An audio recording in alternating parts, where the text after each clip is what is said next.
¿Tú crees que toda la comida que producimos en España y que está consumiendo el 80-90% del agua que tenemos en España es para nosotros, para los españoles? La realidad es que España es igual de colonia que el Congo, pero para otras cosas. O sea, literalmente en España nos estamos quedando sin agua porque producimos un montón de comida para el resto de Europa. La he llamado a hablar de calamidad, por supuesto energética, sería quedarse corto, ¿no? Entonces, bueno, lo que yo hago va a ser una visión rápida de dónde hemos transitado y cómo hay muchas críticas desde todos los sentidos, en todos los creadores de contenido y muchísima gente que dice, porque da la sensación de que realmente no hay nadie al volante. Y yo pienso que sí, que hay gente al volante, que hay un plan, pero lamentablemente vamos aplicando plan B, plan C, a medida que va fallando el plan inicial, ¿no?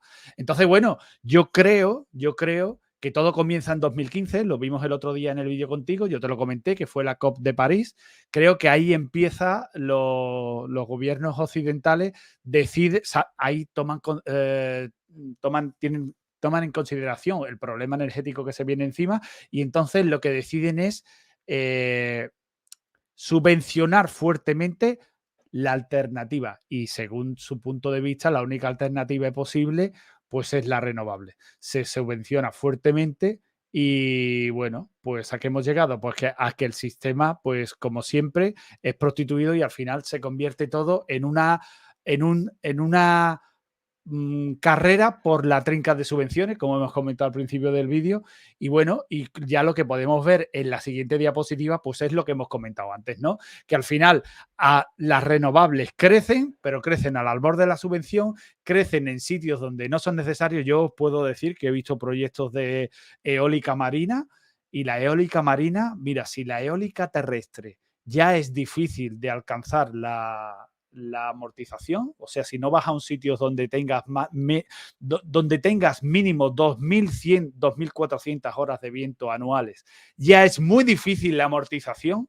Ya imagínate plantar molinos en el mar donde el anclaje con el lecho marino, ahí se te va un pastizal. Yo he visto proyectos y solamente la mano de obra, tienes que contratar barcos especializados, geoposicionamiento, o sea, es un pastizal inamortizable y bueno, después aparte de, yo me supongo que Félix lo conocerá, el efecto de, claro, cuando tú tienes una masa de aire con energía que es un viento y pasa a través de unos molinos, lo que queda detrás del molino ya no es un viento, ya lo que queda detrás del molino es una turbulencia y esa turbulencia tiene ya, pues claro, tú le has quitado la energía, se la ha quedado el molino nos la entrega, pero lo que queda detrás de ese molino ya no es un viento capaz de mover el molino siguiente con la misma. Acaba el verano y hay tensiones energéticas en todo Occidente. Nos falta la energía. Los precios de los combustibles ya lo están demostrando.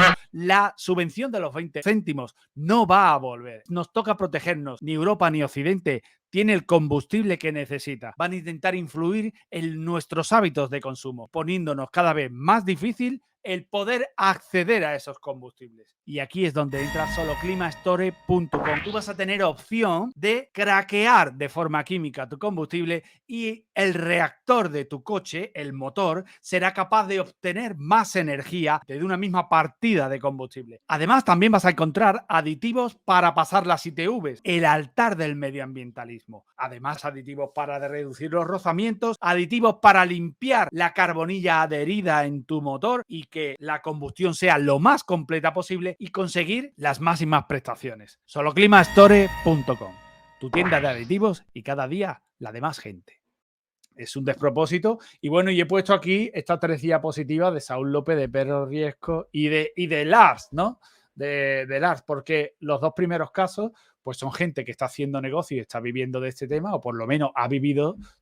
Pedro Riesco ha estado en compromiso ahí en la Comunidad Valenciana un tiempo haciendo spray de todos estos temas renovables y bueno, y Saúl López estaba en un lobby de presión porque me parece que Lars, que es el perfil de Todos Eléctricos en Twitter, que siempre está contando las bondades del coche eléctrico y toda esa historia, creo que Lars realmente lo dice de corazón. Creo que es lo que intentan conseguir convencer a la gente de que es posible y de que es viable, ¿no? Y creo que Lars es honesto en sus publicaciones y creo que se ha creído toda esta mentira, creo que se lo ha creído todo y por eso lo he puesto, ¿no? El objetivo, y por eso he puesto el objetivo de los lobbies de presión y creo que Lars es la foto. Y bueno, aquí lo que pongo es un modelo de shock petrolero, una estimación sobre la producción futura y en esta estimación habla de que conseguiremos, de que todavía vamos a conseguir aguantar el tipo, vamos a conseguir aguantar el tipo con las nuevas tecnologías de extracción hasta el año 2027. Lo que pasa que yo pienso que en este modelo pues también peca de tecno-optimismo, porque habla de que a partir de 2030 hay un fuerte descenso debido a la implementación del coche eléctrico. Y mira, yo eso personalmente, o hay un salto cualitativo tecnológico importante en la tecnología de baterías, o es totalmente imposible. Es totalmente imposible y bueno, pero de momento me ha parecido interesante el gráfico, interesante ponerlo aquí, porque de momento aquí aparecen las estimaciones de petróleo que bueno, que yo pienso que lo que él sigue un poco es la estela de lo que ha marcado la Agencia Internacional de la Energía y posiblemente pues ahora mismo estemos ahí en los 83, en los 82 millones de barriles diarios y bueno, y ahí estamos y por eso me ha parecido interesante ponerlo. Bien, entonces una vez que el plan de 2015, que era el plan A, el plan de los influencers, convencer a la gente, destinar dinero para subvencionar todo este entramado para intentar desarrollar esta alternativa, pues claro, este plan fracasa y entonces hay que pasar al plan B, ¿no? Y el plan B, pues ya sabemos que es plan B-demia, ¿no? En el plan B, pues se intenta atacar a lo que personalmente considero yo que es realmente, pues bueno, pues si tú tienes una cantidad disponible para una determinada población, tienes un número en el numerador y tienes un número en el denominador, ¿no?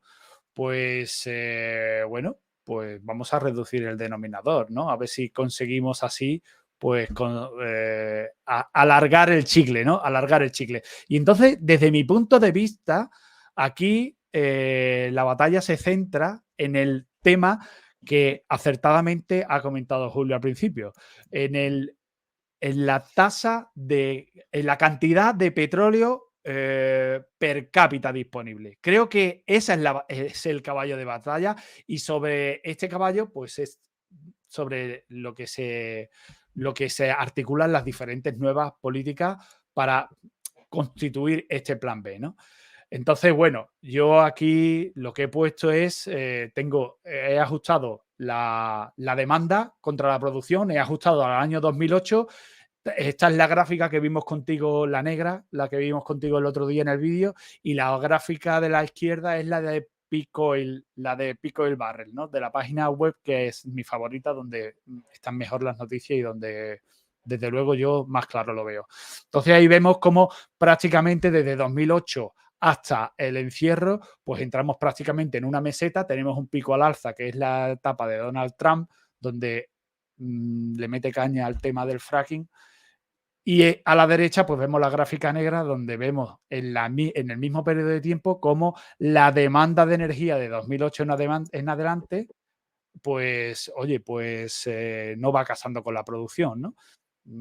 Y se ve claramente el efecto que tuvo el encierro, ¿no?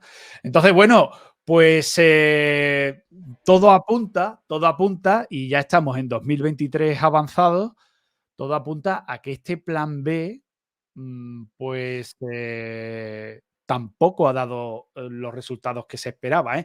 Ojo al dato, no quiero que se me malinterprete, yo no estoy diciendo que yo pretenda algo, ni que esté satisfecho ni triste porque haya funcionado o no haya funcionado. Lo que estoy diciendo es que el plan lo que estoy diciendo es que el plan no ha funcionado como esperaban, desde mi punto de vista, ¿no? Entonces, claro, si el plan ha fallado, pues solo queda pasar a un tercer plan. Y el tercer plan son los conflictos, las guerras proxy, ¿no? Y bueno, pues en este sentido, yo creo que la guerra de Ucrania ha sido el tercer plan y no buscaba otra, sino que conseguir doblarle la rodilla a los rusos y que al final pues acabaran vendiendo las joyas de la abuela y sacaran pues lo que tienen ahí guardado, pues como, bueno, realmente Rusia no sabe ni dónde pisa, no sabe ni lo que tiene debajo de los pies, pues que saque, que saque. Y bueno, pues yo, pues aquí os he puesto un tuit en el que dice que un recorte de un tuit en el que dice que las bajas ucranianas, pues que esto es imparable, ¿no? Que al final la guerra pues va a acabar por agotamiento de que Ucrania realmente pues parece que se están quedando ya sin hombres, ¿no? Y entonces, como siempre un tuit puede ser algo que puede ser tachado de tener afinidad hacia algo, os he puesto un recorte de la BBC, ¿no? Donde dice: decenas caen cada día, el dramático aumento de las muertes de Ucrania en la guerra contra Rusia. O sea, ya se hacen eco de esto hasta los medios occidentales, ¿no? Hasta los medios occidentales se hacen eco. Entonces, claro, lo que para mí está claro, lo que para mí está bastante claro es que este plan C, pues está fallando. También está fallando. Y entonces, pues ahora pues tendríamos que buscar un plan B, un plan D, ¿no?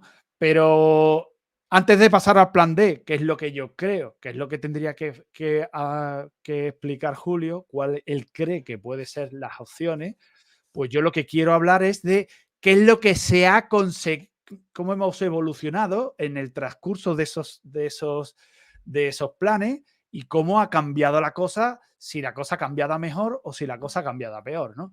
Entonces, bueno, yo considero que la población es un factor muy importante. Entonces, yo aquí he utilizado pues población pre y post COVID, ¿no? Entonces, Japón no he puesto ningún dato porque Japón está prácticamente igual. Vemos que Europa ha reducido su población en un 11,13% ha reducido su población a 2000. Estos son datos a 2022, o sea, habría que actualizarlo a 2023. Pero en Estados Unidos, a 2022, la población ha seguido aumentando, cosa que no ha ocurrido después del encierro, no ha ocurrido con la disponibilidad de recursos, ¿no? Petrolíferos, ¿no? Y vemos cómo ha caído en todos los sitios. Vemos cómo ha caído en Japón, ha caído un 25% los niveles de consumo, en Europa un 23% y en Estados Unidos un 31%, ¿no? Que es un dato muy importante. Lo que pasa es que lo que yo quiero hacer ahora es contraponerlo contra la cantidad de población. Os he puesto aquí tres grupos importantes de población perteneciente al G7, ¿no? Entonces, ahora no me queda otra que irme a enseñaros qué ha pasado en tres grandes conjuntos de población en los BRICS, que es el enemigo, ¿no? La población en Rusia ha aumentado, esto es prácticamente, se han quedado igual. Vemos como en China a la población ha aumentado un 5,37% y la cantidad de recursos disponibles un 47%, ojito, esto es un mogollón. Y bueno, y vemos la India, como la India, pues la India ha sido el país que ha aprovechado mejor, ¿no? Se ha aprovechado de las sanciones, ha aumentado su población y aprovechándose de las sanciones ha comprado todo lo que los rusos no han podido vender en Occidente. ¡Pum! Y también, hombre, también se ha utilizado como vía para evacuación de ese petróleo como indio y no como ruso, ¿no? Entonces, bueno, pues ahí está, aumentando su población, pues ha sido el que más ha consumido. Es decir, justamente lo contrario de lo que se pretende, ¿no? O de la tendencia generalizada, ¿no? Entonces, bueno, si yo ahora me voy y digo, bueno, pero yo es que ahora voy a voy a utilizar el consumo per cápita, que es lo que realmente a la gente le va a doler, o por lo menos aquí en Occidente, porque claro, en Occidente, joder, no es como en Venezuela o como en otro sitio que por quitarte un reloj calculadora te pueden matar. Oye, la vida en Occidente pues es muy cara, ¿no? Entonces, como la vida en Occidente es muy cara, la opinión de los influencers, la opinión de la gente, los gobiernos son sensibles a eso. Por eso considero yo que aquí lo importante es el consumo per cápita.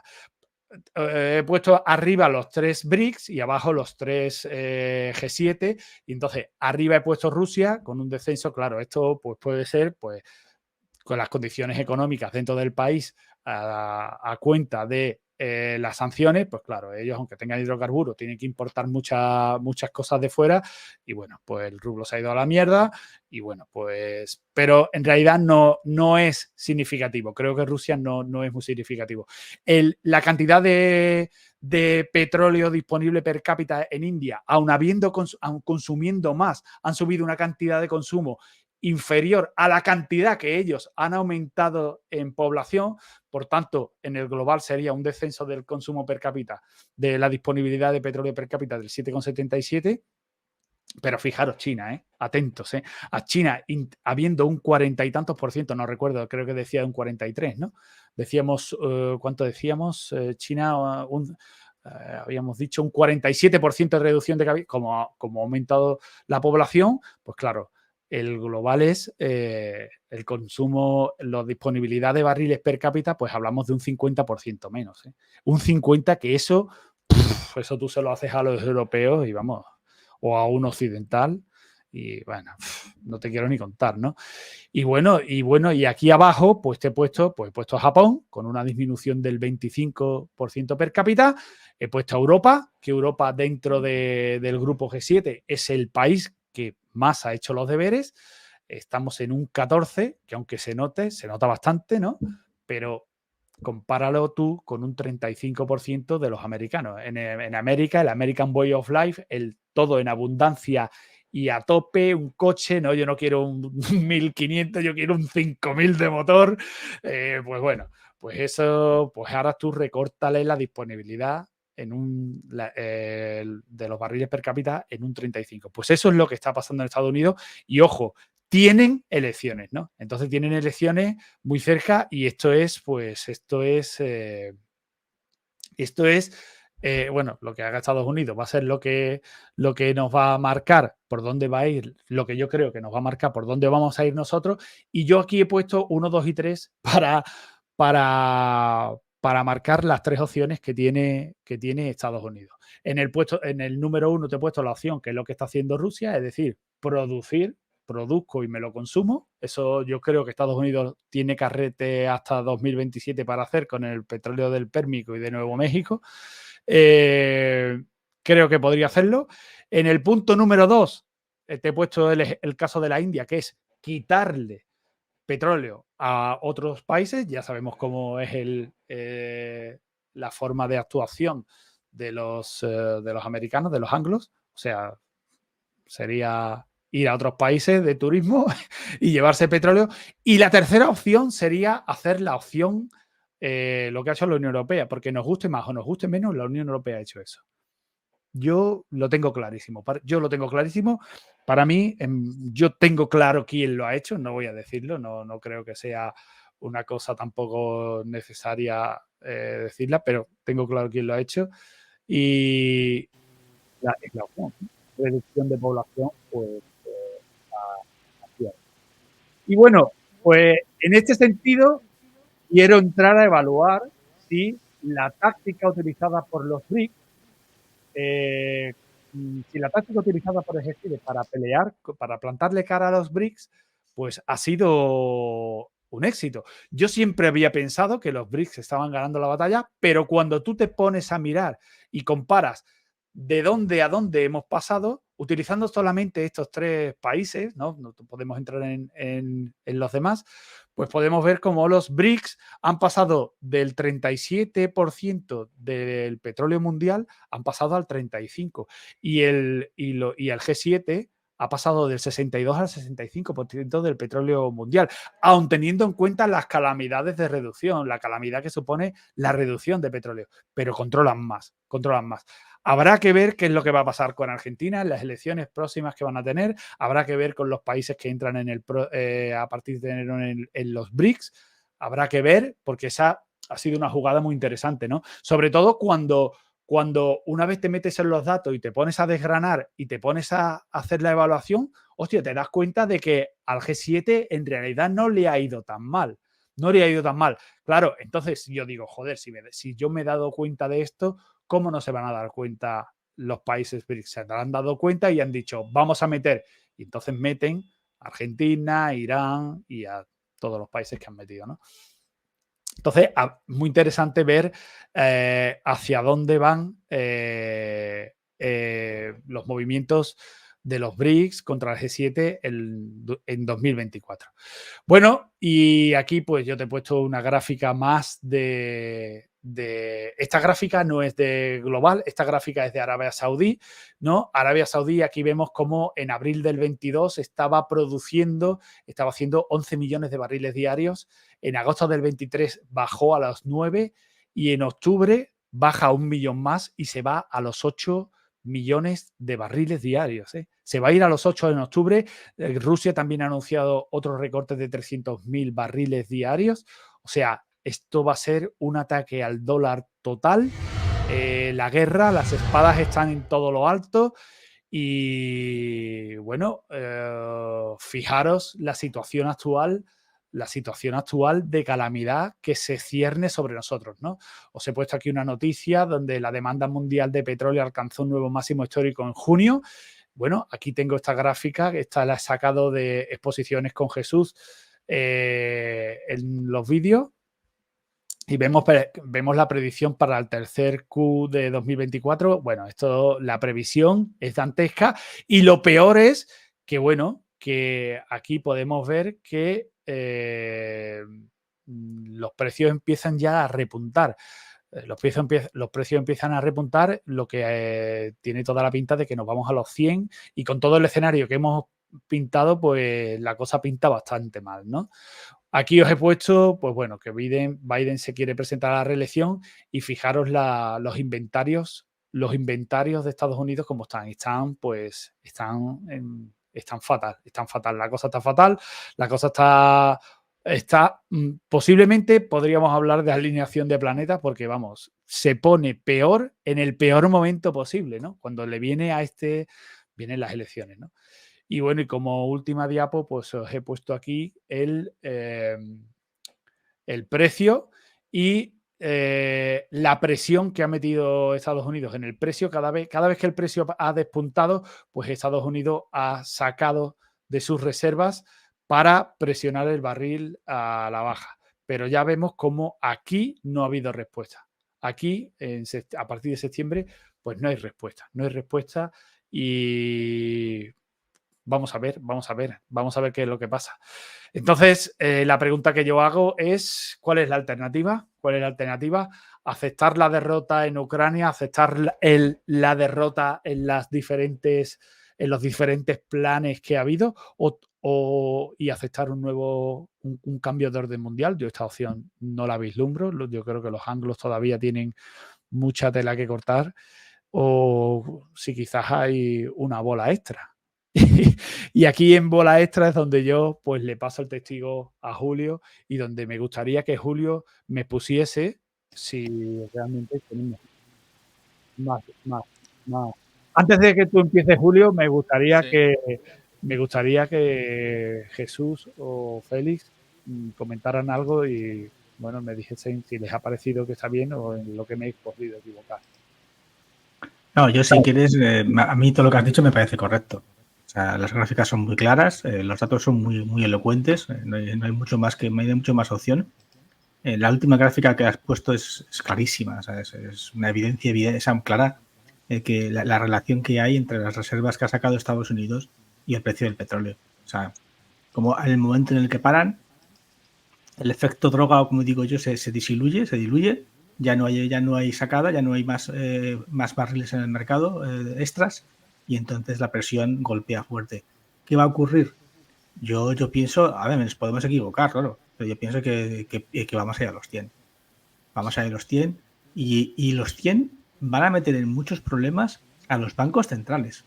Van a ser los que más van a sufrir, porque va a provocar que la inflación repunte y todo el plan que había, porque hasta ahora la hoja de ruta era una hoja de ruta tradicional, una hoja de ruta deflacionaria, en la cual subimos mucho los tipos, provocamos una recesión y en el momento en el que se provoca la recesión, los mercados de futuro del petróleo van a bajar.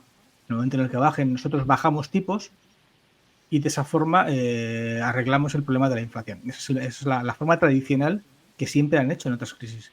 Eso no ha funcionado en esta, y al no funcionar en esta crisis, ahora tienen un problemón, porque tienen los tipos muy altos y con un repunte del precio del petróleo que les va a obligar a una inflación alta y les va a romper todos sus esquemas. O sea, el esquema tradicional se rompe, tirarlo a la basura, y ahora entramos en un escenario completamente distinto. Un escenario que hacía 40 años que nadie había visto. Es decir, ninguno de los dirigentes o economistas que están ahora mismo manejando esto tiene ni pajolera idea de cómo manejarse en un escenario que nunca han estudiado y que nunca han visto. Porque la última vez que ocurrió algo parecido fue en los años 70. El único escenario parecido al actual fue en la crisis energética de los años 70. Entonces, como no saben, vamos a ver, porque va a ser muy interesante qué va a ocurrir en los próximos meses.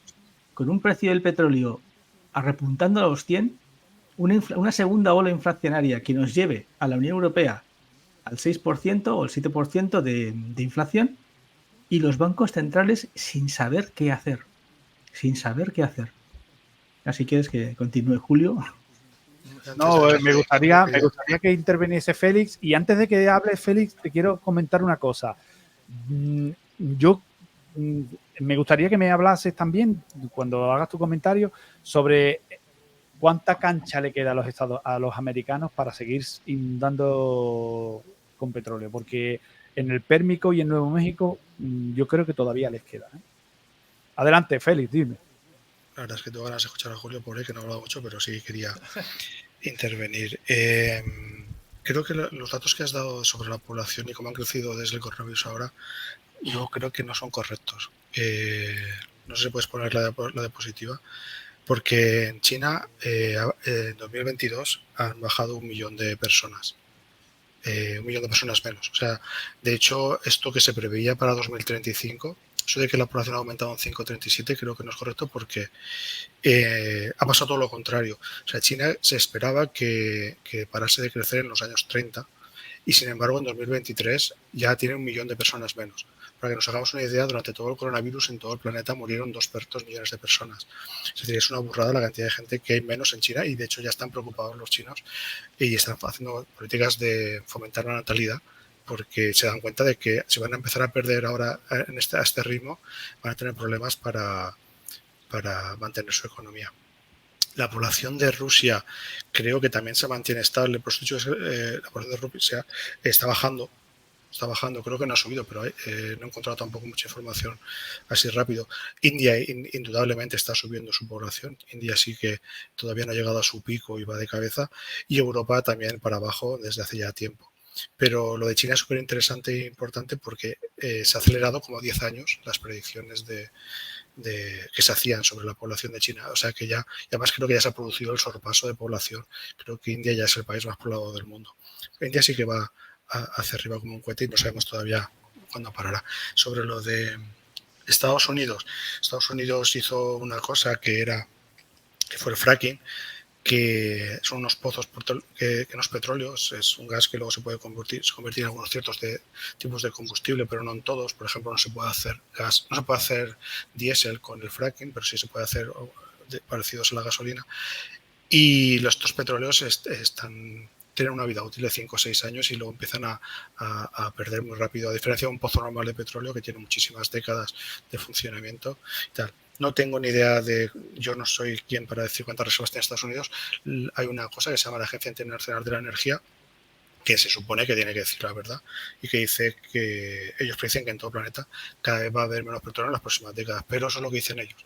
Yo no tengo capacidad para dudar o afirmar o negar si va a haber más o menos petróleo en Estados Unidos, porque solamente ellos saben realmente lo que tienen. Pero se supone que dicen la verdad a la Agencia Internacional de la Energía porque ellos son parte. Y yo creo que Estados Unidos, el fracking ha sido como un balón de oxígeno, porque probablemente el pico del petróleo se produjo en 2006, 2007, 2008. Y desde entonces, aunque el petróleo normal o convencional cada vez hay un poquito menos, se sustituyó con este tipo de petróleos de otras fuentes, y creo que eso también está llegando a su fin. Pero insisto, yo solamente con los datos que dan oficiales son con los que yo predigo o analizo lo que va a pasar. Pero yo no, o sea, yo te puedo decir que si realmente el petróleo está, como dicen los propios productores, a la Agencia Internacional de Energía, y que va a haber cada vez menos en las próximas décadas, pues las cosas se van a poner muy jodidas, pero no tengo ni idea si dicen la verdad o no. O sea, no sé realmente cuáles son las reservas de Estados Unidos.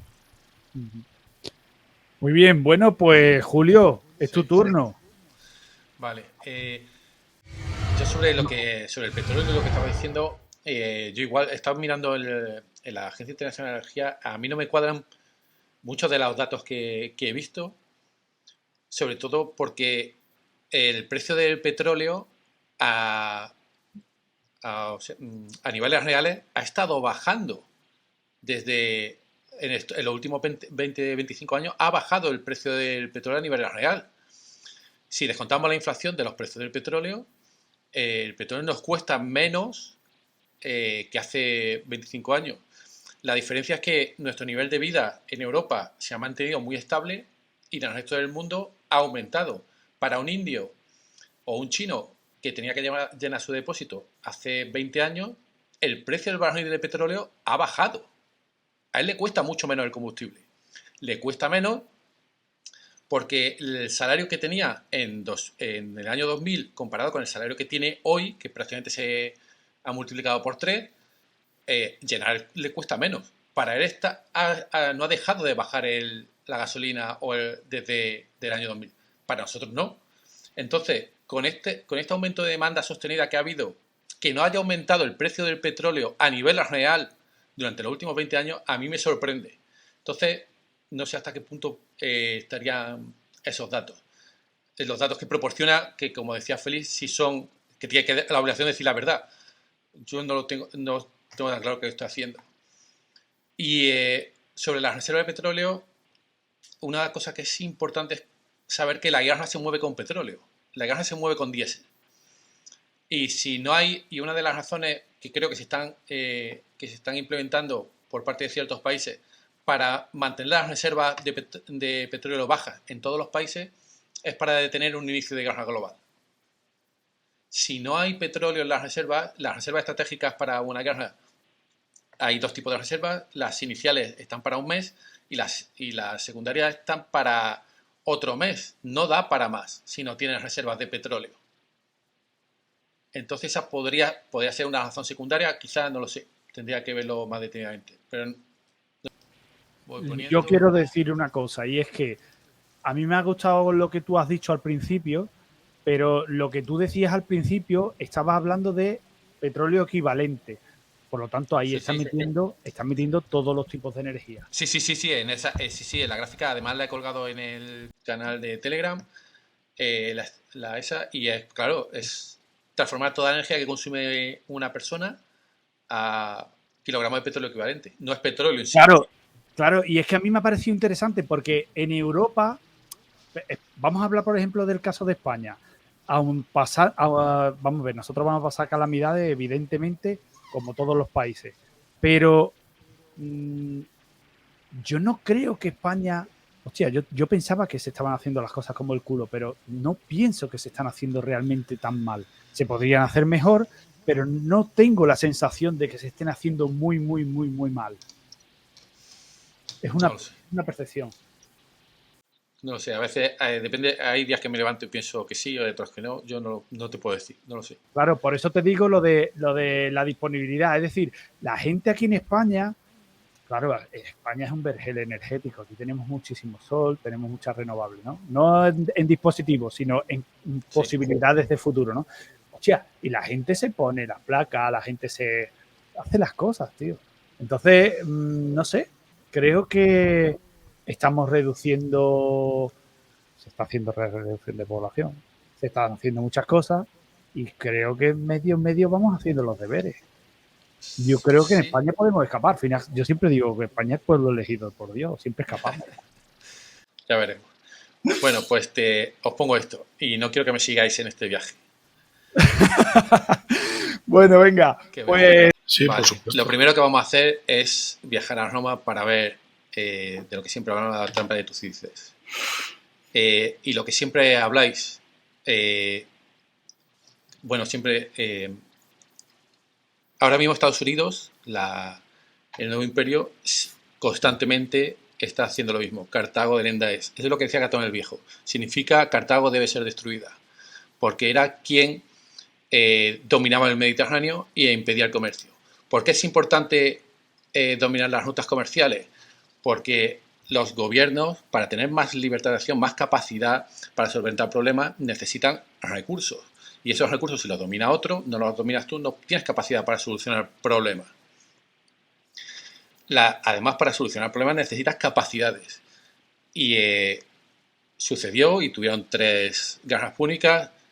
Y desde entonces se sabe que cuando los recursos son escasos y dos imperios, 2 naciones se pelean por los recursos, pueden llegar a acuerdos comerciales, pero siempre va a haber guerra. Cuando un poder empieza a despertar mientras que el otro lleva largo recorrido, el que despierta quiere su sitio y quiere su parte del pastel y siempre va a entrar en conflicto. Es lo que ha pasado a lo largo de la historia. Y en el 70% de las veces, aproximadamente, el que despierta vence al que estaba. Y se renueva esa clase dirigente y esa nueva élite mundial. Lo que ha sucedido a lo largo de la historia. Todo lo que nos dice la historia, lo que nos dice lo que ha sucedido hasta ahora. Esto siguiendo con energía. Eso es una mina de cobre. La demanda, esto es la demanda de baterías, que sobre todo es cobre, cobalto y níquel, coconi. La demanda de energía y sobre todo de baterías ha seguido esta línea exponencial, la demanda. Yo os pongo por ahí para que sepáis más o menos, no sé, no soy experto en energía, pero la cuenta se hace así, ¿verdad? 300 gigavatios hora y año por persona dividido entre lo que puede gastar una persona o una familia da para esto. Y esta es la demanda de China. Esta es la demanda y cómo está creciendo la demanda de baterías. Si crece la demanda de baterías, crecerá la demanda ya no solo de estos que son los principales componentes, sino crecerá la demanda de todo lo que conlleva esa batería, desde el transporte de la batería hasta el lugar de uso, el posicionamiento de la batería y los equipos, sean placas, sean molinos, que generan la energía suficiente para que se cargue dentro de estas baterías. Si esta demanda sigue así, la última vez, a ver, no pasa, vale, ¿qué fue la última vez que tuvimos una gran demanda de algo? Esto seguro que Félix se acuerda seguro. Tuvimos una alta demanda de este material, colombita y tantanio, si no recuerdo mal, coltan, y el resultado fue la guerra más cruel que hemos vivido en los últimos 20 años seguro, sin duda. Esa fue Hutus y Tutsis. No, esa fue la del Congo por el coltan. Se crearon milicias con niños soldados en Ruanda, desplazados en todo Centroáfrica, minas que se explotaban de forma ilegal, en la que la banda con mayor capacidad de generar milicias, de contratar milicias, tomaba la mina, mataba a todos los que estaban allí, ponía gente nueva y vendía a precio de saldo a las grandes compañías europeas y americanas este mineral para que hicieran estos productos. Este mineral se procesaba en China y para vender estos productos que eran rompedores en ese momento y que tenían una alta demanda. Cada vez que existe una alta demanda de algún producto, los componentes que lleva ese producto provocan una guerra si ese producto es escaso. Esto también ha sucedido a lo largo de la historia. Y esto es lo que sucedió con el coltan, que es, yo creo que prácticamente general conocimiento. Y sucede, ¿eh? Y sucede. Y sucede. O sea, es algo... Porque es mucho más barato no pagar de forma limpia y que se peleen por el control y pagar muy poco por este material. Pero ha sucedido con muchísimos otros materiales. Con el oro en Mali sucedía, había minas con niños esclavos hasta 2013 y dudo que eso haya parado en 2023. Es así, ¿no? Lo del coltan y el Congo es un disparate. No soy experto tampoco, pero sí que sé algunas cositas. O sea, de darles machetes para que se maten, hacerles importar mollón de machetes, para en vez de que sea más barato y que se mataron a machetazos, o sea, hubo unas matanzas a machetazos que se ha denunciado públicamente. Y hay artículos, si no buscas Guerra del Congo, machete, en Google te salen noticias de cómo se les suministró machetes para que se mataran, a cómo la ONU está por ahí metida también y es un dealer más, es un encargado de controlar algunas minas. Y luego una cosa también muy fascinante, si buscas en la televisión española hay un documental sobre cómo que hicieron unos, no sé qué fue en el RTV, no recuerdo ahora, o en Antena 3, que además ves como continuamente todos los días no paran de salir vuelos charter, o sea, viven en el tercer mundo, viven niños trabajando ahí en las minas rascando, y ves como chinos, europeos, americanos fletan aviones charter que aterrizan en los aeropuertos que tienen allí rudimentarios, los cargan, algunos controlados por la ONU, otros no, y como los van sacando toda esa riqueza, cada uno en su país, ya te digo, hay chinos, americanos, españoles, occidentales en general, una locura. Sí, esto es lo que sucede cuando un material es altamente demandado y es estratégico para el país, es además económico y se gana dinero y es vital para el desarrollo. Julio, ¿no piensas que todo lo que está pasando en África, los golpes de Estado, también están relacionados con preparativos para algo en África, sobre todo en África Occidental? Ahí, por lo que Níger, conozco algo porque lo está estudiando aquí y conozco más también Senegal. Lo que está sucediendo, hay varios factores. Hay un factor de hartazgo del gobierno colonial francés. Las élites de estos países que han estudiado en Europa se han dado cuenta de lo que se hacía y han vuelto a sus países convencidas como mesías para hacerse con estos países ellos y eliminar la presencia europea, lo cual creo que a corto plazo podría ser, no lo sé, hay muchos factores, pero creo que podría ser beneficioso. Eso por un lado. Por otro lado, hay que estos países están vendiendo sus materias primas a un precio ridículo para nosotros. Nosotros mantenemos nuestro nivel de vida porque los precios reales de las materias primas están muy por encima de lo que nosotros pagamos por ellas. Por eso mantenemos nuestro nivel de vida. Entonces, creo que la expulsión del amo colonial, el precio de las materias primas en los mercados internacionales, que es obviamente superior, ha pasado, me parece que el uranio, ¿de cuánto ha sido? De 8 a 200. Entonces, todo eso, la competición, porque por el uranio de Níger compite Estados Unidos, compite China, pero va a competir la India, va a competir incluso Rusia, aun teniendo uranio, competirá por ese uranio porque el descenso en el mercado mundial de uranio hace su uranio más caro, eleva el precio, lo cual también le conviene. Entonces, muchos países, muchas potencias están compitiendo por los mismos recursos. Y como decíamos, alta demanda, guerra. Los materiales pueden ser, los recursos por los que se compite pueden ser estratégicos, económicos, vitales. En este caso, dado que estamos hablando de energía, el recurso se convierte tanto en estratégico como en económico como en vital, porque es vital para el mantenimiento de las infraestructuras de los estados. Una cosa que quiero comentar a Félix, que estaba hablando antes, era, Félix, cuando eres consciente de que estas cosas que pasan en el tercer mundo, para que nosotros, te lo digo a ti porque como tú dominas el tema de la tecnología y tal, la fabricación de tecnología, y has escrito un libro, cuando eres consciente de lo que se hace en el tercer mundo para que nosotros tengamos estos aparatos, hostia, esto te cambia el punto de vista. Y claro, si yo, por ejemplo, le tengo mucha tirria a los defensores del coche eléctrico y todo esto porque quieren por fuerza imponerlo para salvar el mundo, que eso es lo que ellos dicen, que ellos van a salvar el mundo. Hostia, cuando eres consciente de esto, todavía es peor, ¿eh? Todavía incluso es peor. Tú dices, pero joder, pero si es que si supieran esto, ¿cómo? ¿Qué?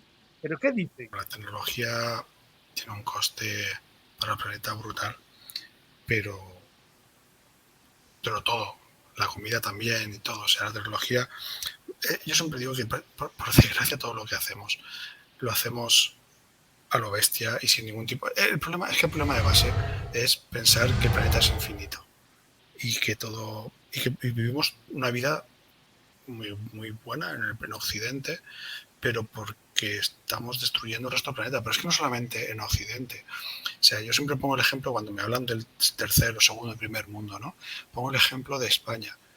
¿Tú crees que toda la comida que producimos en España y que está consumiendo el 80-90% del agua que tenemos en España es para nosotros, para los españoles? La realidad es que España es igual de colonia que el Congo, pero para otras cosas. O sea, literalmente en España nos estamos quedando sin agua porque producimos un montón de comida para el resto de Europa. Somos igual que el Congo, solo que en otro tipo de recursos. Literalmente nuestro agua infla tomates que luego van al resto del mundo. Sí. Quien dice eso dice, entonces, sí, la energía, la tecnología es terriblemente necesita muchísima energía, por lo cual también si sube el precio del petróleo, sube el precio de la energía, necesita muchísima agua, que eso tampoco lo sabe mucha gente, pero en Taiwán, que es donde se fabrica gran parte de estos chips, literalmente hay años que les dicen a los agricultores, este año os compramos la cosecha para que no la cultivéis, porque con ese agua vamos a hacer chips, no sé si eso lo sabíais, sí. Pero y cuando hablan de poner industrias, por ejemplo, en el desierto de Arizona, yo siempre digo que no se van a hacer esas fábricas porque es estúpido, porque montar fábricas de chips en desiertos, teniendo en cuenta que necesitan muchísima agua, es estúpido, pero los políticos y las ayudas y los planes no suelen tener en cuenta el mundo real. Y por supuesto, por ejemplo, el tema del coltán, es como si dijésemos, ya es como, porque claro, el coltán se junta países en guerra, países explotados de forma totalmente ilegal y literalmente extrayendo los recursos, con niños explotados, con gente muriendo, que les hemos dado armas para que se maten. Sobre el Congo es como el no va más de, ya que dices que no se puede ocultar, pero eso pasa continuamente, por desgracia, con todo lo que hacemos. Es decir, vivimos en un mundo en el que no se suele tener en cuenta. Y esto es, podría hablar de capitalismo, podría hablar de comunismo, pero creo que todos los sistemas que hemos utilizado en los últimos siglos, todos van de tenemos que destruir todo para producir lo que más nos gusta. Y por desgracia tiene este tipo de precios, o sea, es irremediable. Pasa con las baterías de los coches, por ejemplo, en Bolivia, en Ecuador, en Chile, donde se están secando continuamente, se están secando absolutamente todas las zonas de esos países para poder tener ese cobre nosotros, para poder fabricar todo este tipo de aparatos. Es decir, el tema es que todo esto, hagamos o no hagamos nada, hay un plan, una pandemia, un plan o no un plan, todo esto por desgracia va a acabar mal, por el sencillo motivo de que es finito el planeta. O sea, no podemos fabricar teléfonos móviles hasta el infinito. Fabricamos 500.000 millones de teléfonos móviles todos los años, pero no podemos hacerlo durante muchos años. Todo en el momento que entiendes el concepto de planeta finito, recursos finitos, y luego aparte en lo que está comentando Julio, que es el tema de que encima, como son recursos finitos, están en sitios concretos, los destruimos si hace falta, incluyéndonos, insisto, a nuestra propia España, porque podemos estar perfectamente destruyéndolo, haciendo minas para poder fabricar chips en Europa, como hacemos en el Congo, lo podemos hacer igual, y lo vamos a hacer, y lo estamos haciendo.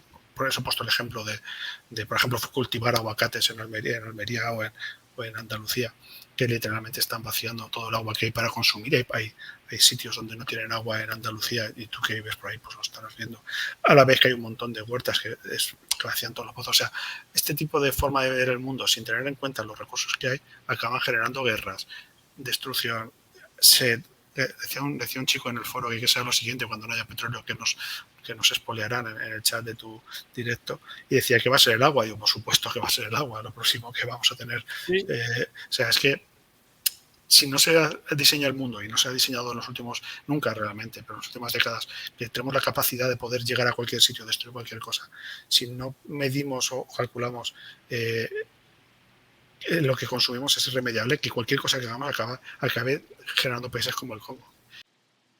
Vamos a ver, vamos a repasar gobiernos, población, y bueno, tú ya has hecho las últimas dos de energía renovables y petróleo. Los gobiernos ya no tienen competencia real para solucionar problemas, porque todas las competencias importantes están delegadas en estructuras supranacionales que no son democráticas, por lo cual los gobiernos, más allá de decirte si se va a enseñar religión o ética en los colegios, o si se van a pintar de morado o no los semáforos, no pueden hacer mucho más. No tienen capacidad de sublevarse ni de hacer algo distinto a lo que hacen, porque las oligarquías financieras, industriales de las distintas regiones son quienes pagan esos gobiernos, quienes pagan las campañas, quienes pagan las sedes, quien les permite a todas esas personas llevar el nivel de vida que llevan. Claro. Y eso impide que haya un cambio. La deuda... ¿Sí? Sí, sí. Pensé que sí. La deuda que tienen esos gobiernos impide además su soberanía.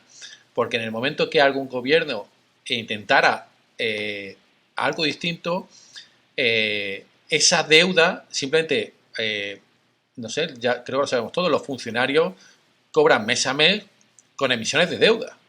Claro. Que alguien compra. En el momento en el que te salgas del guión, dejan de comprarte esa deuda y se cae el país. Uh-huh. Los sistemas de enseñanza que han nublado la violencia. Una cosa muy interesante que decía ahora Félix. El sistema que tenemos de vida se basa en que un grupo de habitantes le roba los recursos a otro grupo de habitantes. Y para hacer eso se necesita violencia. Europa ha rechazado la violencia. Ha creado un sistema social que está muy bien, es ideal en un mundo de la piruleta, pero en un mundo de los recursos finitos, la única forma de tener hospitales para que alguien no se muera de apendicitis es generar unos recursos que mantengan ese sistema sanitario, por ejemplo, como otros muchos sistemas. Y si no genera esos recursos, expoliando a otros, porque es finito el planeta, no se puede conseguir ese sistema. En el momento que eliminas la violencia y cualquier mínimo pico lo llamas violencia, impides a la población luchar por esos recursos. Y una vez que la población pierde eso, pues solo le queda la devaluación y ir hacia abajo en pobreza. No hay otra. Este modelo creado, desde mi personal punto de vista, lo que va a crear son gobiernos autoritarios que van a ser demandados, que va a ser la población la que demande soluciones fáciles a problemas extremadamente complejos, porque tampoco sabe pedir otra cosa. Yo creo que eso ya está pasando. Yo creo que esto está pasando ya, ¿eh? Claro, está pasando. La Alternative für Deutschland, que es la alternativa por Alemania, que es nazi directamente, ya son la segunda fuerza política.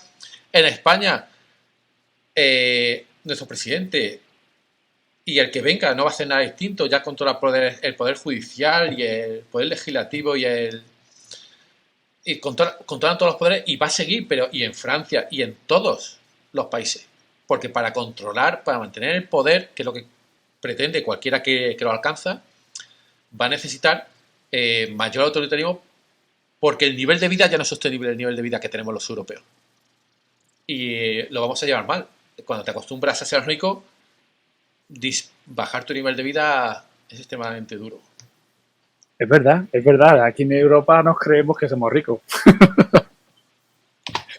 Tienes razón. A ver, seguimos. La población. ¿Cómo está Europa? Mayores de 65, mayor población que los menores de 5. Esto tiene muchísimas implicaciones. ya no solo por pensiones, sino en el mercado de trabajo, en el dinamismo de la sociedad, ¿vamos a ser más emprendedores los europeos que una población joven? ¿Vamos a estar dispuestos a emigrar, a salir? Europa ha sido un país de inmigrantes.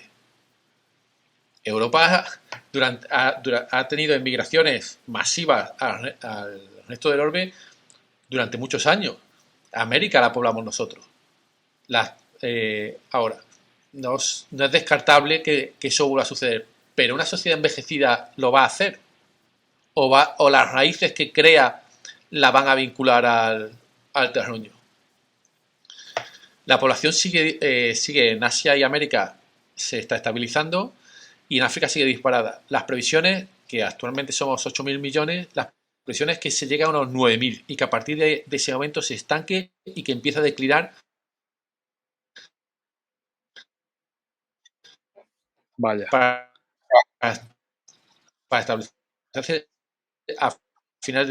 para el final de siglo, ser unos 6.000, o sea, unos 7.000 de vida, dejas de tener hijos, y a medida que crece la población, crece el tamaño de la ciudad y se vacían los campos, aunque eso sea así, sigue siendo finito los recursos. Y los recursos a día de hoy, la tierra como tal, no genera ni recursos, ni espacio para la basura que generamos, ni para los residuos, para la supervivencia de toda la población. Al nivel de vida que tenemos los europeos o los americanos, es inviable completamente. Y todavía los europeos hemos hecho algo. Con la agenda hasta 2030, el reciclaje, pero te vas a Estados Unidos y allí no hay nada de esto. En lugar de motores 6.000 gasolina, es verdad que los han bajado a 2.500 y 4.000, pero sigue el nivel de vida americano sigue estando. Es que el nivel de gasto energético es el doble que el europeo y no piensan bajarlo, porque el americano no va a bajarse su nivel de vida. Los europeos estamos preparados para el esfuerzo. Es que llevamos tantos años diciendo que la jornada laboral tiene que reducir horas, que en lugar de las semanas de 5 horas, las semanas tienen que ser de 4 días a la semana de trabajo. Como decía, mi personal punto de vista es que la riqueza solo se crea a través del trabajo.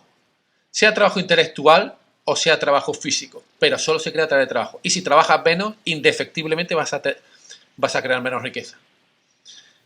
China ha trabajado más y esa ha sido la razón básica por la que nos ha superado. Porque han trabajado más y mejor durante muchos años.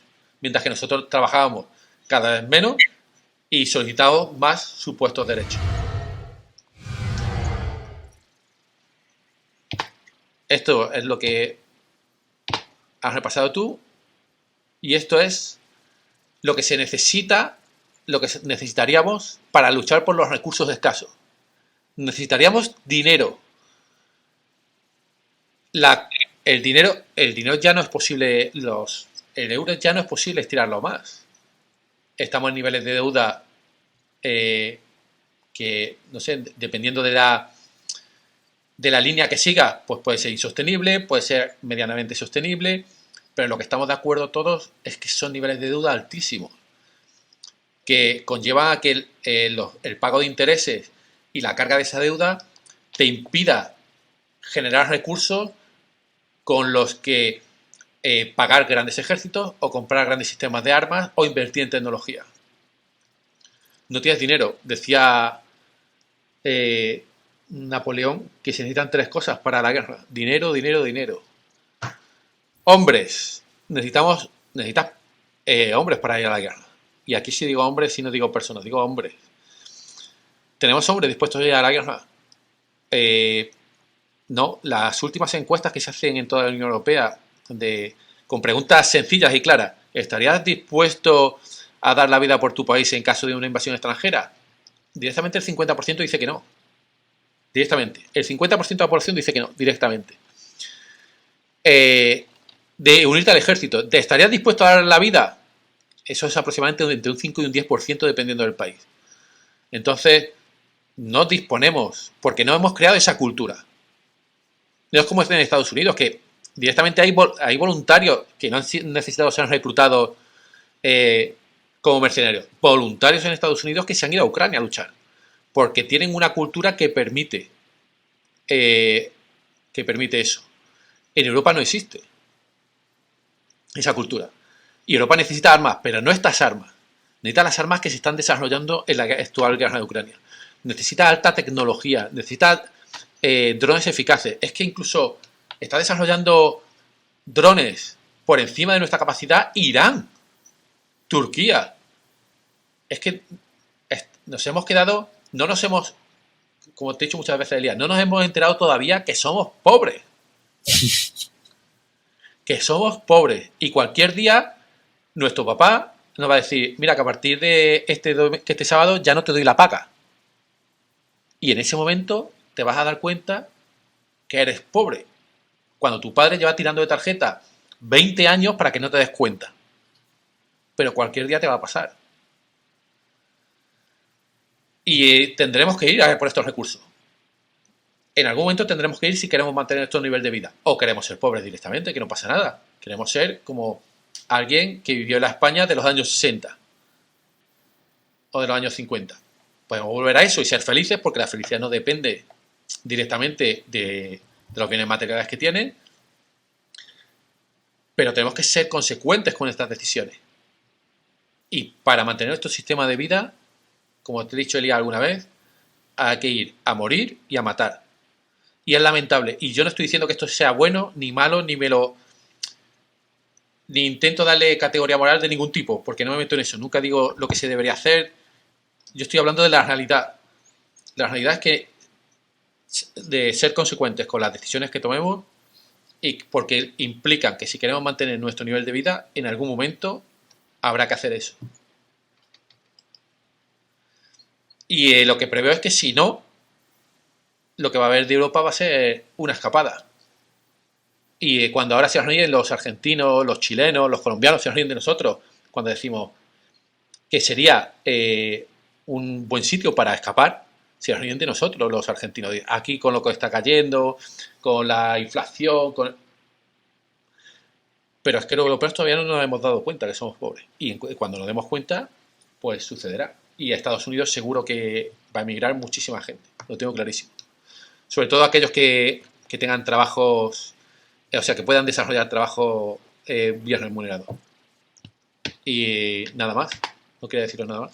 Puede ser, a lo mejor me estoy pasando de catastrofista o algo así, no sé. Hoy me levanté así el otro día. Bueno, Julio, pues yo lo único que puedo hacer es darte las gracias y darte un fuerte aplauso. Me ha gustado mucho porque yo coincido con creo que el futuro es malo.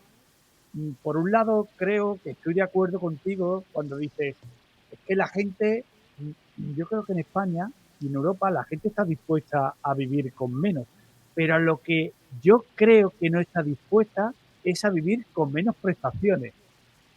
La gente aquí se conforma si no tiene coche. Los chavales jóvenes ya hoy en día no quieren coche, ya Ni moto. eso han pasado de ese tema. Pero en cambio, cuando faltan médicos, la gente sí hace manifestaciones.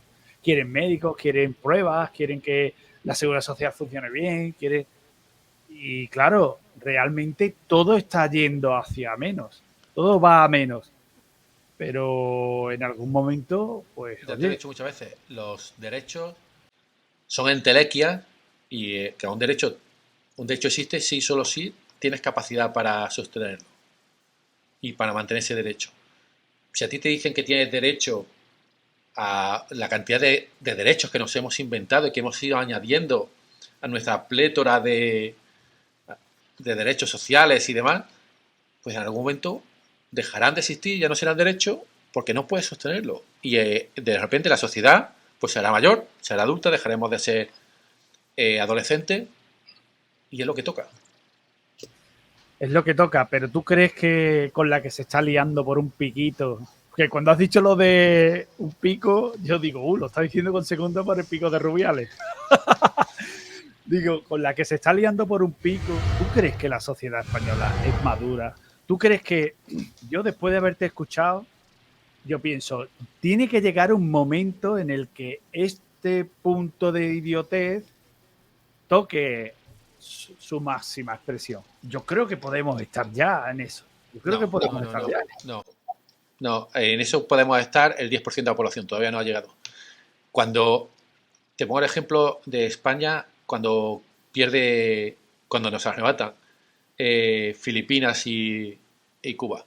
En España, te lo dije, si vas al periódico, el periódico ABC, al del día siguiente, la noticia que abría las portadas era la corrida que había hecho el torero que estaba en ese momento en las plazas.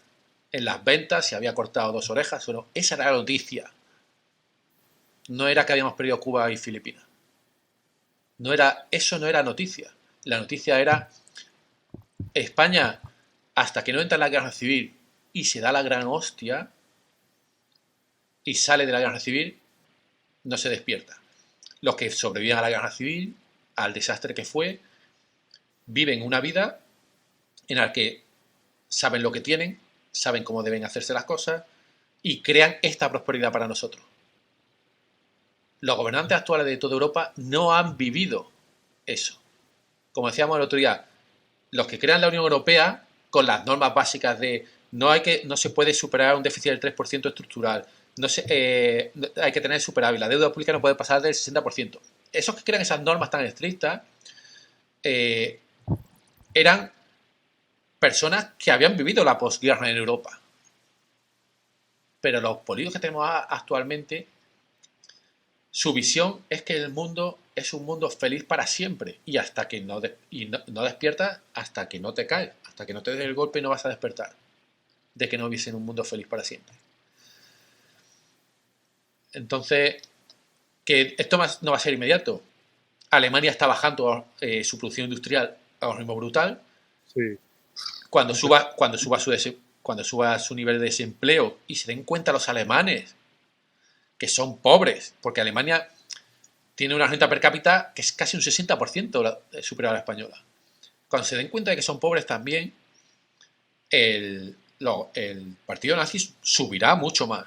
Buscará un chivo expiatorio, que serán los extranjeros, de origen turco, de origen africano, y volveremos a las andadas. España. Incluso los españoles a lo mejor lo consideran. De España, la visión que tengo de lo que podría pasar, pero creo que será minoritario algo parecido. Mi visión sobre España es que ya está mareando las perdices internacionales para mantenerse al margen de lo que suceda. Para que cuando llegue la guerra a nivel internacional se pueda mantener neutral. Si no, no me explico. El otro día cuando hablaba de Europa, ¿te acuerdas que te dije? Europa ha desarrollado una ley que impide que en sectores estratégicos llegue una empresa de fuera de Europa y compre más de un 5%. O sea, con el control estratégico. Acabamos de tener la noticia del control estratégico de Telefónica por parte de Arabia, pero no de una empresa, sino del gobierno directamente, porque es el gobierno con una empresa estatal la que compra el 10% de Telefónica. Telefónica está imbricada en la seguridad nacional. Maneja todo el sistema de telecomunicaciones del CNI, de Fuerzas Armadas, con OTAN, en Indra. Es un sector estratégico clave. Como de Europa creo que nos va a caer la de Dios, si eso sigue adelante, y ya lo ha hecho. Y si España creo que lo ha hecho con consentimiento, no creo que no se haya, o sea, es imposible que no se hayan enterado. Y si lo ha hecho así, creo que se está poniendo de perfil. Porque tiene muy buenos analistas. Y los buenos analistas no cambian de un gobierno para otro. Se mantienen, se llevan a otros la pasta, pero se mantienen. Y lo saben. Pues tú sabes que he pensado yo cuando ha pasado lo de la venta de Telefónica, de ese 10%, me he acordado del viaje de Pedro Sánchez a China y que nada más que le dedicó Xi Jinping un cuarto de hora. Me he acordado de eso. Hostia. Me he acordado de eso. Ya vimos cuando estuvo el segundo chino en Europa, que Europa dijo que sí, que iban a intentar no romper con ellos, que iban a mantenerse las relaciones, que la semana siguiente se la montaron a Macron en Francia que conforme dijo Macron y Scholz, que dirigieron a Estados Unidos, que sí, que lo que hemos firmado con China lo rompemos y seguimos el plan establecido. Justo en ese momento, China le dice a Borrell, oye, que no vengas, que la reunión que íbamos a tener, que ya no vengas, y se acaban las revueltas en Francia. El mundo es mucho más complejo de lo que parece. Europa no creo que esté haciendo las cosas, que si está subordinada a Estados Unidos no es porque quiera, que las élites europeas no quieren esa situación, que si lo hacen es porque no tienen otros remedios. Hay 60.000 americanos con un armamento nuclear en Europa todavía, que Alemania sigue estando ocupada por los americanos. Ya ves. Que hay muchas más cosas, que hay muchas capas que no vemos, que se nos escapan, que podemos imaginarnos, podemos algunas deducirlas mínimamente, pero que son desconocidas y que yo personalmente, por lo que he conocido, creo que hacen lo que pueden, que tampoco mucho. Félix, dime, ¿qué te ha parecido la exposición? No sé, que habéis tocado tantos temas. O sea, Sí, lo siento. habéis ido de aquí para allá. Porque... No, que vas a sentir. Yo estoy aquí un poco ahí para escucharos. Yo solo quiero decir lo que has dicho de lo de la guerra y tal. Hay que entender que Occidente ahora mismo es la industria armamentística más grande del mundo. O sea, Occidente somos la guerra. O sea, y la realidad es que estamos en guerra continuamente. O sea, tenemos soldados en un montón de países con intereses y Francia y Estados Unidos, y estamos todo el día haciendo la guerra. Es decir, que a día de hoy no somos, como si dijésemos, un bloque pacifista que nos negamos a ir a la guerra. La realidad es que, de hecho, estamos en casi todos los fregados del mundo, literalmente. O sea, se lo ocultas a la población. Eso sí, porque la población no puede ser... El tema aquí es que si somos consumidores, no somos trabajadores, no somos clase media, somos consumidores. Si somos consumidores, no podemos concienciarnos, porque dejaríamos de consumir. O sea, claro. Entonces, pues ese es el tema. Pero la realidad es que, desde mi punto de vista, bueno, creo que de la realidad objetiva, somos el bloque más beligerante y más belicista de ahora mismo en el mundo. Francia literalmente controla medio África y tiene su propia moneda allí controlada por Francia. Sí, tienen sus ejércitos desplegados por todo el centro de África. Y Estados Unidos está en... franceses les quedan. O sea, que literalmente estamos allí. Y obviamente estamos en una fase en la que hay más gente interesada en esos recursos, también con capacidad económica y tecnológica. Y yo, por desgracia, sí, creo que vienen muchas guerras, viene mucho belicismo, mucho autoritarismo y muchas cosas feas que a mí no me gustan. Ni estoy...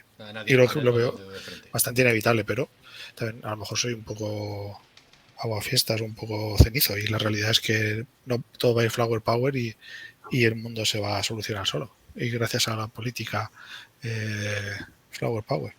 Pero no lo creo. Creo que la realidad, igual que por desgracia en Ecuador hicieron un referéndum para que no se explotasen los recursos de petróleo y gas de una zona, ha salido mayoría, todo el puto país ha votado a favor, o sea, toda la mayoría ha salido que no quieren que se exploten esos recursos. En la Constitución dice que hay derecho a hacer referéndums. O sea, no es como en España, que los referéndums que se hagan no son vinculantes. Es decir, en España podemos hacer referéndums y luego los políticos limpiarse el culo con ellos. En Ecuador no, en Ecuador los referéndums eran vinculantes. Y sin embargo han dicho ya los que están gobernando que por donde nos entra el referéndum no sale. Que los recursos se van a seguir explotando y que el país va a seguir exportando, porque al final no son los políticos los que pilotan, al final son los que quieren, los señores de la energía, los señores de la guerra, los señores de muchas cosas. Y obviamente es como también lo de Níger yo cuando escuché lo del golpe de estado de Níger, he hecho en mi canal de YouTube, tengo publicados, y en mi Twitch he hecho directos sobre ese tema. Dije, antes de que la prensa hablase, dije, golpe de estado en Níger, vamos a hacer una guerra contra Níger. Y todavía la estoy esperando. Pero es que es inevitable. ¿Por qué Occidente va a dejar de tener centrales nucleares solo porque en Níger han hecho un golpe de estado? No. Occidente va a destruir y vamos a hacer la guerra. Y bueno, ya veremos quién gana, pero al principio vamos a hacer la guerra a Níger porque nos han quitado entre comillas, quitado, porque a mí no me han quitado nada, sino que se lo han quitado a los que pilotan el mundo, que luego eso repercutirá en todos los países que consumen energía nuclear, como Francia, que es un montón, es el 70-80% de la electricidad. Entonces ahí va a haber una guerra irremediable, y va a estar Francia y va a estar Occidente, irremediable, y todos estos golpes de Estado que están pasando, pues lo mismo. O sea, estamos, yo en mis libros y en mi discurso explico que, por desgracia, hemos vivido unos años muy buenos, 40 años de paz, pero sin energía, y el juego de la silla sigue sonando. Ahora que va a haber empezar a haber menos sillas, pues va a haber guerras. Y nosotros, que Occidente, que es indudable que somos la potencia dominante en el mundo a día de hoy todavía, pues estamos con los he explicado antes muy bien, la historia de las civilizaciones, pues que irremediablemente nadie puede estar siempre en el cima de la colina, en el juego de la colina. Siempre hay gente intentando subir, y a veces llega un momento en que hasta los más fuertes caen. Pues estamos un poco ahí, y eso significa guerras, desde mi punto de vista, por desgracia. Vale, al hilo de lo que decía Félix, exactamente, el Occidente es el militarista. De hecho, los BRICS hacen todo lo que pueden por reflejar que no son un bloque militarista, que lo que quieren ser es un foro comercial en el que se establezcan relaciones comerciales y en el que pues, se puedan resolver problemas de índole comercial. Y hacen todo lo posible para ellos, no la propaganda que luego Occidente vierte sobre ellos, para que no se les vea como un bloque militarista o contra el que haya que ir. Simplemente. Solo eso. Yo sobre Níger creo que no va a pasar nada, pero no porque no queramos, sino porque no tenemos capacidad para intervenir en Níger a día de hoy, tal como están las cosas. Si no, pues se lo dije a Elías, que viendo cómo habían sido expulsados ya los franceses de Mali y de Burkina, pues llegó Níger y siguen sin capacidad necesitarían a toda Europa.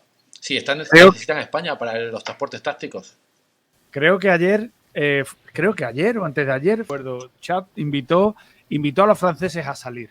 En Chad lo que ha pasado es que ha habido una reyerta entre un ciudadano de Chad y un militar francés, y lo ha matado.